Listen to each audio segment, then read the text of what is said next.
ಬಿಡುಗಡೆಯ ಕತೆ ಕವಿತೆ ಸುರೇಶ್ ನೇರ್ಲಿಗೆ.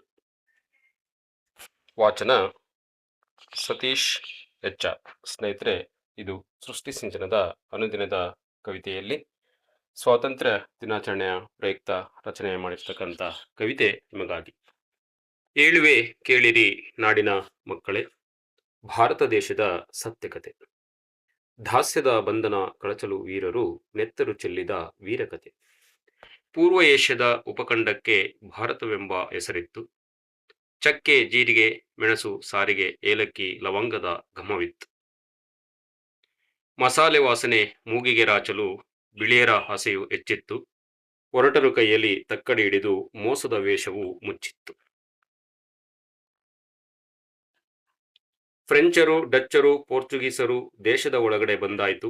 ಕಣ್ಣು ಕೊರೆಯುವ ಸಿರಿಯು ಕಂಡಿತು, ಕಪಟತನವುದು ಹೆಚ್ಚಾಯಿತು. ನಾನು ನನ್ನದು ಎಂಬ ರಾಜರು ದೇಶದ ತುಂಬ ಹರಡಿತ್ತು. ದೇಶಿ ರಾಜರ ಸ್ನೇಹ ಚಾಚುತ ಘಾತಕತನವನ್ನು ತೋರಿತ್ತು. ಭಾರತ ರಾಜರು ಸ್ವಾರ್ಥಿಗಳಾದರೂ ಅವರವರಲ್ಲಿಯೇ ಕಾದಿದರು.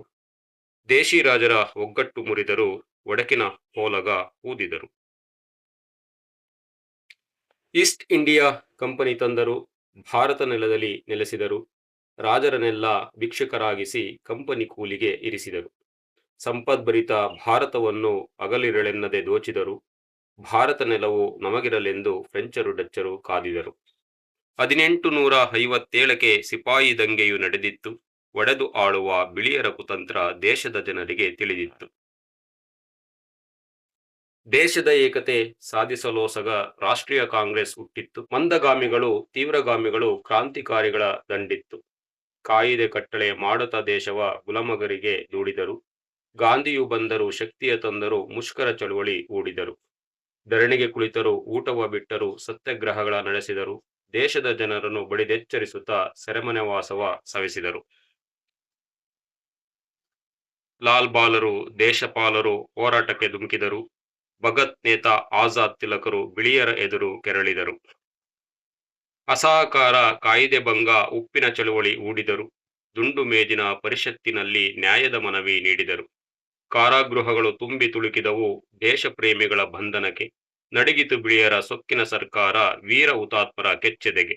ಒಂದೇ ಮಾತರಂ ಗೀತೆಯ ಹಾಡುತ್ತಾ ಚಲೆಜಾವು ಘೋಷವ ಕೂಗಿದರು. ಕೋಟಿ ಕಂಠಗಳ ಸಿಂಹ ಗರ್ಜನೆಗೆ ಬಿಳಿಯರು ಸೋತು ಬಾಗಿದರು. 47ರ ಆಗಸ್ಟ್ 15 ಕಳಚಿತು ದಾಸ್ಯದ ಸಂಕೋಲೆ. ಗಗನದಿ ನಕ್ಕಿತು ತ್ರಿವರ್ಣ ಧ್ವಜವು, ಅರಿತು ಬಿಳಿಯರ ವಿಷಜ್ವಾಲೆ. ಸುರೇಶ್ ನೇರ್ಲಿಗೆರವರ ಸ್ವಾತಂತ್ರ್ಯ ದಿನಾಚರಣೆಯ ಪ್ರಯುಕ್ತ ಈ ಕವಿತೆ ಸೃಷ್ಟಿ ಸಿಂಚನದ ಅನುದಿನದ ಕವಿತೆಯಲ್ಲಿ ಪ್ರಕಟವಾಯಿತು. ಕವಿತೆಯನ್ನ ವೀಕ್ಷಣೆ ಮಾಡಿರ್ತಕ್ಕಂಥ ಎಲ್ಲ ವ್ಯಕ್ತಿಗಳಿಗೆ ಆತ್ಮೀಯ ಅಭಿನಂದನೆಗಳನ್ನ ಸಲ್ಲಿಸ್ತಾ ಇದ್ದೇನೆ. ನಾನು ನಿಮ್ಮ ಸತೀಶ್ HR. ಇದೇ ರೀತಿಯೇ ಸಾಕಷ್ಟು ಕನ್ನಡ ಕವಿತೆಗಳಿಗಾಗಿ ಸೃಷ್ಟಿ ಸಿಂಚನ ಯೂಟ್ಯೂಬ್ ಚಾನಲ್ ಅನ್ನ ವೀಕ್ಷಿಸಿ. ಎಲ್ರಿಗೂ ಕೂಡ ಧನ್ಯವಾದಗಳು. ನಮಸ್ತೆ.